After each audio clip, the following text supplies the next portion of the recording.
కాలేజీకని చెప్పి బయలెల్లే కుర్రాడు bus స్టాపులో pose చూడు. సెల్లు సేత పట్టుకొని స్టిల్లు కొడుతూ వాడు అమ్మాయిలెంట పడతాడు.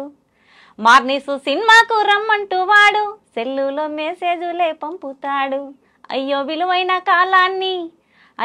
విలువైన కాలాన్ని వెలిగించే చదువునే గంగాలో కలుపుతున్నాడు. విన్ని నమ్మి చదివించేటి కన్నుల ఆశల్ని కృంగాలో తొక్కుతున్నాడు. ఆలకించండి రా రింగుటోను, భలే సౌకర్యం ఉన్న సెల్ ఫోను. వాడే తీరు మాత్రం మారితేను, మన బ్రతుకు హరిచంద్ర కాటిసీను. ఆలకించండి రా రింగుటోను, భలే సౌకర్యం ఉన్న సెల్ ఫోను.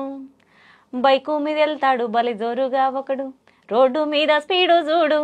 దారి మధ్యలో నా సెల్ ఫోను కాలొస్తే మెల్లిరిగా సెల్లు పెడతాడు. సెల్ ఫోను స్విచ్ అయినా ఆపేసుకోడు, పక్కన బైక్ ఆపి మాట్లాడుకోడు. వీడు ఎక్సులేటర్ పెంచి ఎదురొచ్చే లారీకే ప్రాణాన్ని బలికొంటాడు. వీడు కట్టుకున్న దాని పసుపు కుంకుమ చెడిపి ముండ మోపిగా మారుస్తాడు.